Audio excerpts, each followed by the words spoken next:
Assalamualaikum warahmatullahi wabarakatuh. Saya Feni Orinanda, mahasiswa alih kredit kebidanan angkatan 6 Universitas Kusuma Husada dengan nomor NIM AB 221103. Di sini saya akan melakukan OSCE dengan KIE personal hygiene pada saat menstruasi pada Nona N. Berikut videonya. Siap.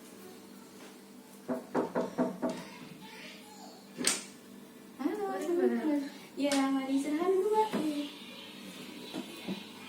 Saya tutup ya pintunya ya. Sebentar saya cuci tangan dulu ya.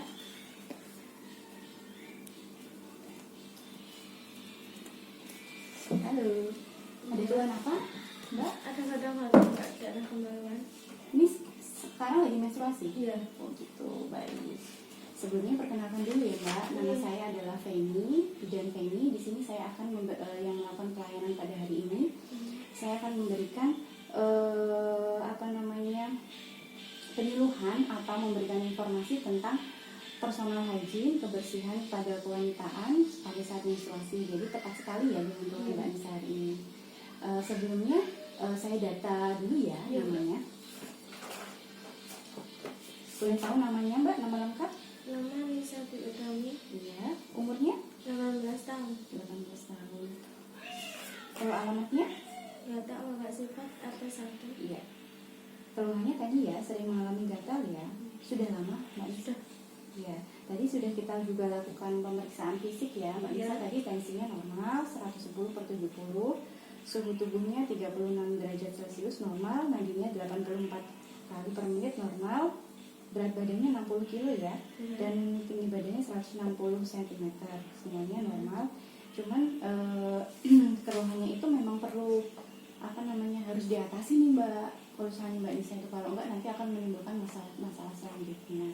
Nah, di sini Mbak Nisa sebelumnya sudah tahu belum tentang personal hygiene atau kebersihan saat menstruasi? Belum, Mbak. Belum sama sekali, belum tahu ya. Baik, kalau ganti pembalut sehari biasanya berapa kali, Mbak Nisa?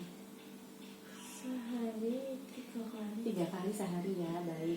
Di sini saya akan mulai menjelaskan ya, Mbak Nisa.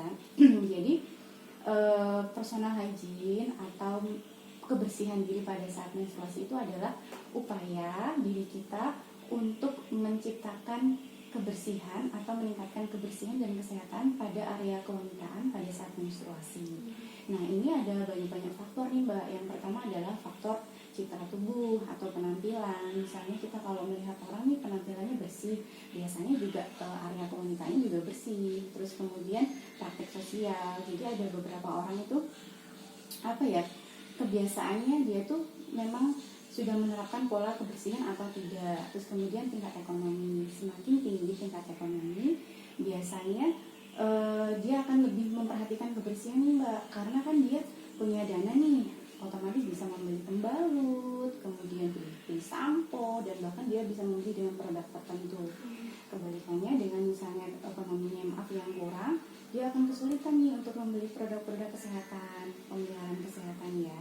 Terus kemudian selanjutnya yang keempat adalah pengetahuan tentang menstruasi. Nah, pengetahuan ini adalah bisa didapat dari informasi ataupun membaca ataupun pada saat dulu waktu sekolah diajarkan. Jadi semakin orang mengetahui tentang kebersihan saat menstruasi semakin bagus nanti pola penerapannya. Begitu juga sebaliknya. Terus kemudian adalah budaya. Nah, budaya itu sendiri ada beberapa daerah atau beberapa orang yang mengatakan bahwa saat mens itu nggak boleh keramas gitu. Mbak Nisa pernah dengar ya? Pernah dengar ya. Nah, itu padahal justru ketika kita mens tidak keramas itu justru itu tidak baik, harus dihindari. Harusnya malah kita lebih sering keramas. Kemudian selanjutnya adalah kebiasaan seseorang. Nah, kebiasaan seseorang itu ada loh orang yang ketika mens itu malah dia gak mau mandi gitu. Ada juga malah ketika mens itu malah dia mandi terus karena dia risih, karena tubuhnya sumuk gitu kan. Terus kemudian selanjutnya adalah kondisi fisik. Nah, kondisi fisik ini adalah meliputi kesehatan mental maupun jasmani. Nah, mental itu biasanya orang yang dengan gangguan kesehatan mental itu seperti orang ODGJ, orang yang depresi, biasanya mereka cuek aja. Saya mau mens, mau pakai pembalut atau tidak, dia cuek, tidak memperhatikan. Nah, atau orang yang dalam keterbatasan fisik, misalnya dia lumpuh, kemudian dia tidak mampu untuk melakukan personal hygiene pada dirinya. Gitu ya Mbak Nisa. Sebelumnya ditanyakan dulu nggak? Nggak ada ya. Lanjut ya. Nah, kemudian selanjutnya adalah indikator. Indikator itu adalah variabel. Variabel apa saja sih yang perlu diperhatikan gitu saat menstruasi? Yang pertama adalah kebersihan wajah dan kulit. Nah, kenapa kok perlu diperhatikan? Karena kebersihan wajah dan kulit itu karena kulit pada saat menstruasi kita mengalami peningkatan keringat atau keringat berlebih, terus kemudian juga kulit menghasilkan ada kelenjar sebase namanya, kelenjar lemak itu diproduksinya lebih banyak nih Mbak. Makanya waktu menstruasi jangan kaget kalau kita timbul banyak jerawat, betul. Nah, terus kemudian yang selanjutnya adalah kebersihan rambut. Kebersihan rambut itu juga sama, karena keringatnya berlebih, otomatis kulit rambut juga akan semakin lepek ya. Jadinya justru kalau misalnya kita nggak keramas itu salah. Terus kemudian selanjutnya adalah kebersihan pakaian. Kebersihan pakaian itu gunain pakaian yang harusnya longgar, bersih, menyerap keringat, bukan pakaian yang ketat-ketat dan sebagainya. Kemudian selanjutnya adalah penggunaan pembalut. Nah, penggunaan pembalut ini disarankan adalah penggunaan pembalut yang tidak berwarna. Kemudian pembalutnya itu bersih, sekali pakai, baru, dan tidak kadaluarsa. Boleh juga menggunakan pembalut kain. Mbak Nisa sudah pernah dengar pembalut kain belum? Ya, itu boleh digunakan asal harus bersih nyucinya. Terus kemudian selanjutnya adalah apa saja sih tindakan yang dilakukan pada saat kita menjaga personal hygiene pada menstruasi. Yang pertama itu adalah mencuci muka. Kan karena kita waktu menstruasi itu kan kita tidak sholat nih, biasanya kita kalau sholat kan wudhu. Nah, pada saat ini kita jangan lupa harus tetap mencuci muka 2-3 kali sehari. Kemudian mandi berapa kali? 2 kali atau lebih boleh, tapi kurang dari itu nggak boleh, jadi harus 2 kali ya Mbak. Terus kemudian keramas sebaiknya 2 hari sekali, mau setiap hari juga boleh. Kalau keramas boleh menggunakan shampoo, conditioner boleh. Terus kemudian adalah memotong kuku kaki dan tangan itu boleh ya Mbak. Jadi malah sebaiknya kita bersih kuku kaki dan kuku tangan. Terus kemudian sebelum dan menyentuh area genital, area kewanitaan, kita sebaiknya menggunakan mencuci tangan dulu nih Mbak, pakai sabun dan air yang bersih. Kan kadang kita lupa ya, kita habis main apa, habis megang apa, tiba-tiba ganti pembalut, kita tidak cuci tangan dulu, itu masih keliru. Terus kemudian yang selanjutnya adalah ganti pembalut 4-5 kali sehari. Maaf tadi Mbak Nisa baru 3 kali ya, ternyata masih kurang sering, terutama di saat menstruasi hari kedua sama ketiga itu harus lebih sering. Jadi kalau biasanya sehabis buang air besar, sehabis buang air kecil, sehabis mandi, atau setelah pembalutnya penuh. Terus kemudian tidak boleh menggunakan cairan antiseptik karena itu bisa mempengaruhi iritasi. Sabun juga nggak boleh. Jadi kalau kita cebok itu nggak boleh menggunakan apa-apa, pakai air bersih aja gitu ya.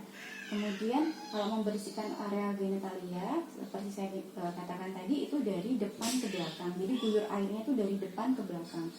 Kalau kita menggunakan gayung gini ya, tapi kalau kita menggunakan seperti yang di toilet itu disemprot, itu juga harus dari depan ke belakang. Kenapa? Karena di belakang, di dubur itu banyak sekali bakteri. Jadi kita nggak boleh menyemprotkan bakteri itu ke depan, nanti masuk ke vagina atau vulva. Nah, kemudian tidak boleh menggunakan parfum atau alkohol atau sirih. Pokoknya nggak bisa dimacam-macamin deh Mbak Nisa ya. Dan disarankan pada saat menstruasi kita itu mencukur bulu kemaluan Mbak Nisa. Jadi nggak perlu dicukur sampai habis, tidak, tapi dicukur agak rapi aja. Jadi pendek aja, jangan sampai gundul, karena gundul itu juga nggak baik. Jadi pendek aja. Yang penting nanti tidak menimbulkan masalah seperti tumbuh jamur, bakteri yang tidak sehat begitu. Nah, sebelumnya ada ditanyakan lagi Mbak Nisa? Belum ya. Nah, selanjutnya adalah kalau kita nggak melakukan itu semua, itu apa sih dampaknya gitu? Dampaknya banyak Mbak. Nah, maaf, salah satunya tadi timbul iritasi. Dampak fisiknya itu timbul iritasi, bisa nanti malah gatal-gatal, tidak ditangani dengan baik itu sampai kanker, bahkan nanti bisa jangka panjang mengalami kemandulan. Nauzubillah ya Mbak, jangan sampai. Terus kemudian dampak psikososialnya atau psikologisnya kita itu biasanya kita jadi kurang pede gitu loh Mbak, karena kan mesti kalau kita misalnya ada orang yang tidak bangun kembali seharian kan pasti bau ya, jadi dia nggak pede untuk bertemu dengan orang, terus kemudian dirinya itu nggak berani berkumpul dengan orang banyak seperti itu. Itu Mbak Nisa sudah jelas belum? Sudah jelas ya. Ada yang ditanyakan? Tidak ada Mbak. Ya, jadi nanti harapan saya setelah diberikan KIE ini Mbak Nisa nanti bisa menerapkan kebersihan personal hygiene saat menstruasi di rumah, supaya nanti masalah gatal-gatalnya nggak ada ya.